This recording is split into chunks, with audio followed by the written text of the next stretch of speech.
તો અમદાવાદમાં હિન્દુ આધ્યાત્મિક મેળાનો પ્રારંભ થયો છે। કેન્દ્રીય ગૃહમંત્રી અમિત શાહના હસ્તે પ્રારંભ થયો છે। 26 જાન્યુઆરી સુધી હિન્દુ આધ્યાત્મિક અને સેવા મેળો જીએમડીસી મેદાન ખાતે આયોજિત કાર્યક્રમની કેન્દ્રીય ગૃહ અને સહકાર મંત્રી અમિત શાહના હસ્તે શરૂઆત। તો સીએમ ભૂપેન્દ્ર પટેલ રહ્યા ઉપસ્થિત। 250થી વધુ સેવાભાવી સંસ્થાઓની મેળામાં સહભાગીતા। આચાર્ય વંદન, કન્યા વંદન, માતૃ પિતૃ વંદન તથા સંયુક્ત પરિવાર સન્માન સહિતના કાર્યક્રમો। 11 એકરમાં આયોજિત કાર્યક્રમમાં 11 કુંડી સમરસતા યજ્ઞશાળા અને 11થી વધુ મુખ્ય મંદિરોનું જીવંત દર્શન કરી શકાશે। આદિવાસી સંસ્કૃતિની થીમ પર સમગ્ર કાર્યક્રમનું આયોજન કરવામાં આવ્યું છે। મિની કુંભના પણ લોકોને થશે દર્શન।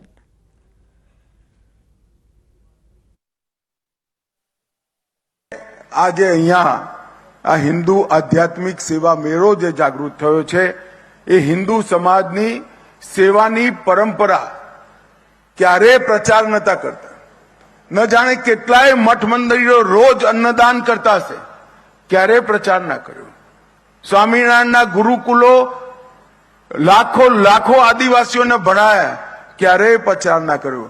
દરેક મઠ મંદિરોએ લોકોની શુશ્રૂષા કરી, સેવા કરી, સ્વાસ્થ્ય સંભાળ્યું, ક્યારે પ્રચાર ના કર્યો।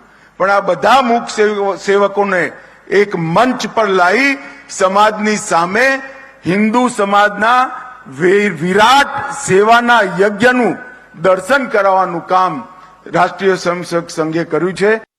કાશ્મીરની અંદર કલમ 370 સમાપ્ત થઈ ગઈ।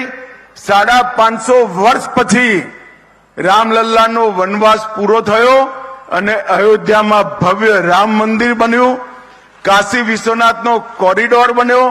સોમનાથનું મંદિર સોનાનું બની રહ્યું છે। ટ્રિપલ તલાક સમાપ્ત। યુસીસી કોમન સિવિલ કોડ લાગુ થયો। અનેક કામો આપણી વિચારધારાના આઝાદી પછી 7 દશકા સુધી જેને હાથ લગાવવાની કોઈએ હિંમત નથી કરી, એ 10 વર્ષની અંદર બધા કામો પૂરા થઈ ગૌરવ સાથે આજે ભારત દુનિયાની સામે ઊભું છે। કુંભથી મોટો સમરસતા અને એકતાનો બીજો કોઈ સંદેશ સમગ્ર વિશ્વમાં નથી। જ્યાં ના નામ પૂછાય, ના કુળ પૂછાય, ના ધર્મ પૂછાય, ના જાતિ પૂછાય। અને જ્યારે પ્રમુખ સ્નાનો હોય એ વખતે તો કોઈ એકબીજાનું મોઢું પણ જોયા વગર નિશ્ચિત સમયની અંદર ગંગામાં ડૂબકી લગાવવા માટે ગંગાજીના શરણમાં જતા હોય છે। મિત્રો, મારી તમને સૌને એક અપીલ છે કે આ મહાકુંભમાં એકવાર જાઓ અને ઘરના યુવાનો અને કિશોરોને જરૂર લઈ જજો। મેં મારા જીવનમાં 9 કુંભમાં સ્નાન કર્યું છે। કુંભ અર્ધકુંભ થઈ અને આ 10મા કુંભમાં સ્નાન થશે મારું। હું પણ 27મી ત્યાં જવાનો છું। તો સુરતમાં વ્યાજખોરના ત્રાસથી યુવકની આત્મહત્યા। સુરતના સલાબતપુરા વિસ્તારની ઘટના। વ્યાજખોર ધમકી આપતો હોવાનો આક્ષેપ। પરિવાર દ્વારા વ્યાજખોર પર લગાવવામાં આવ્યા છે આક્ષેપો। કંટાળીને યુવકે આત્મહત્યા કરી તેવું પરિવારજનોનું કહેવું છે। સલાબતપુરા પોલીસે આ બાબતે વધુ તપાસ શરૂ કરી છે।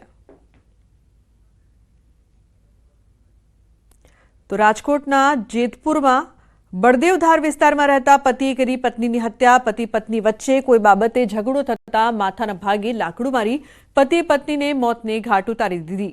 હત્યા નિપજાવી તે પોતે પોલીસ સ્ટેશનમાં હાજર થઈ ગયો। પોલીસે આગળની કાર્યવાહી હાથ ધરી છે। ઉલ્લેખનીય છે કે 3 મહિના પૂર્વે મરણ જનાર પત્ની અન્ય પુરુષ સાથે ભાગી ગઈ હતી અને એક મહિલા પહેલા જ તે પરત તેના પતિ પાસે આવી હતી। પોલીસે પતિ પત્ની વચ્ચે મધ્યસ્થી કરતા બંને પરત સાથે રહેવા લાગ્યા હતા। જો કે કોઈ કારણસર બંને વચ્ચે બોલાચાલી થતા પતિએ પત્નીને માથાના ભાગે લાકડું મારી લોહી લુહાણ કરી હતી, જેમાં પત્નીનું મોત નીપજ્યું। તો સુરતમાં ચોંકાવનારી ઘટના બની છે। 1 વર્ષની બહેનની 13 વર્ષના ભાઈએ હત્યા કરી નાખતા ખળભળાટ મચી ગયો છે. ઓશિકાથી મોઢું અને ગળું દબાવીને હત્યા કરી. સુરતના નાનપુરામાં હત્યાની આ ઘટના. પરિવારે પૂછપરછ કરતા ભાઈએ ગુસ્સામાં બહેનની હત્યા કર્યાની કબૂલાત કરી. તબીબે બાળકીનું મોત ગૂંગળામણના કારણે થયું હોવાનો રિપોર્ટ આપતા પોલીસ પણ ચોંકી ગઈ હતી. હત્યારો 1 વર્ષ પહેલા મુંબઈથી સુરત માસીના ઘરે આવ્યો હતો. 1 વર્ષીય દીકરી રડારડ કરતી હોવાથી માસિયાઈ ભાઈ કંટાળી ગયો હતો અને તેની હત્યા કરી નાખી. तो वो उसकी मासी का बेटा जो है 13 साल का है, वो घर पे था और बच्ची बहुत रो रही थी. उसने चुप कराने का प्रयास किया. जब चुप नहीं हुई तो गला दबा के चुप कर दिया. वो उससे बच्चे में इस बात की समझ नहीं थी कि गला दबाने से डेथ हो सकती है, तो उसने ये इस तरह का क्राइम उससे हो गया. તો રાજકોટમાં ચોંકાવનારી ઘટના બની છે. અહીં 34 વર્ષ મહિલા પર એસિડ અટેક કરવામાં આવ્યો. મંગેતર અન્ય સાથે ભાગી જતા એસિડ અટેક કરવામાં આવ્યો. રાજકોટના સોખડા ગામમાં બની છે આ ઘટના. સોખડા ખાતે રહેતા પ્રકાશ સરવૈયા દ્વારા કરવામાં આવ્યો એસિડ અટેક. સગાઈ બાદ મંગેતર અન્ય વ્યક્તિ સાથે પ્રેમ લગ્ન કરીને ભાગી ગઈ. યુવાને મનદુખ રાખી કર્યો એસિડ અટેક. મહિલાને સારવાર અર્થે હોસ્પિટલમાં ખસેડવામાં આવી છે. કુવાડવા રોડ પોલીસ સ્ટેશન ખાતે મોડી રાત્રે નોંધાઈ છે પોલીસ ફરિયાદ.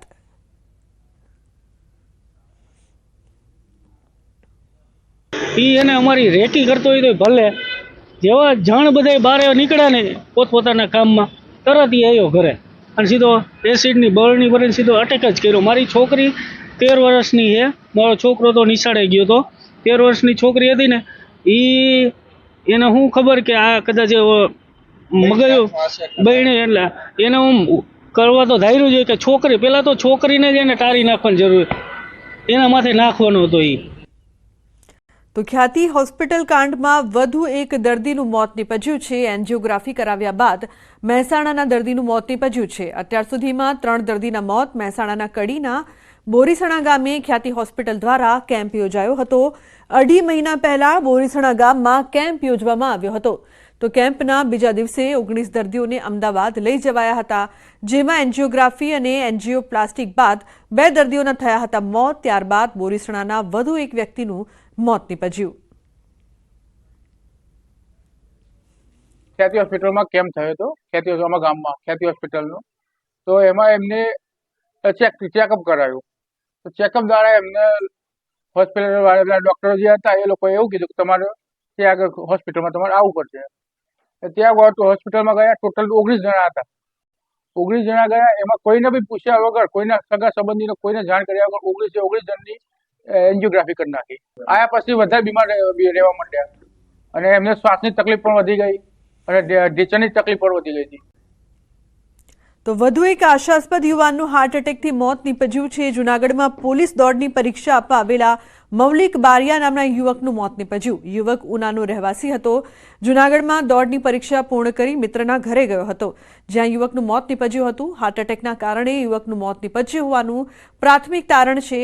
યુવકના મૃતદેહને પીએમ અર્થે ખસેડાયો છે. તો અન્ય સમાચાર દાહોદથી. ઝાલોદ પંથકમાં તસ્કરોનો તરખાટ. કરિયાણાની દુકાનમાંથી ચોરીની ઘટના સીસીટીવીમાં કેદ. ઝાલોદના ઠૂઠી કંકાસિયા રોડ ઉપર આવેલા દુકાનમાં તસ્કરો દ્વારા હાથફેરો. તો 3 જેટલા ચોર લૂંટારા દુકાનમાં રાખેલ લાખો રૂપિયાના સામાનની ચોરી કરી. ઝાલોદ પોલીસને જાણ થતાં દોડી આવી વધુ તપાસ હાથ ધરી છે. અમદાવાદના નિકોલમાં